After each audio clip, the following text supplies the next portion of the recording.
आज आपण कोपरखैरणे पोलीस स्टेशनच्या हद्दीमध्ये कोम्बिंग ऑपरेशन केलं। त्याच्यामध्ये 18 अधिकारी आणि 95 कर्मचारी होते। त्याच्यामध्ये आरसीपी पोलीस स्टेशनचे कर्मचारी, zone 1 striking, able Vashi striking यांनी सहभाग घेतला। यामध्ये आपण वेगवेगळ्या कारवाई केलेल्या आहे। याच्यामध्ये मुख्यतः बोन कोडगाव, खैरणे आणि कोपरखैरणे या भागामध्ये आपण कारवाई केली आहे।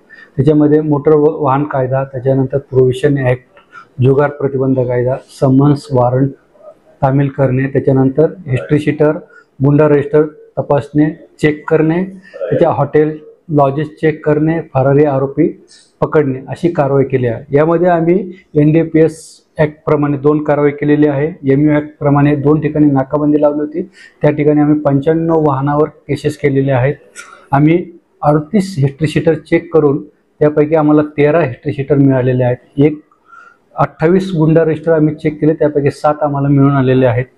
समन्स 21 आम्ही तामील केलेले आहेत, 8 वॉरंट तामील केलेले आहेत। प्रोव्हिशन ॲक्ट प्रमाणे आम्ही 4 कारवाई केलेली आहे। तसेच जुगार ॲक्ट प्रमाणे सुद्धा आम्ही 1 कारवाई केलेली आहे। आणि महत्त्वाचं म्हणजे आम्ही 2 फरारी आरोपींना पकडलेला आहे, त्यामध्ये 1 इराणी आहे। आणि ओपन बारचा सुद्धा आम्ही याच्यामध्ये केसेस केलेले आहे।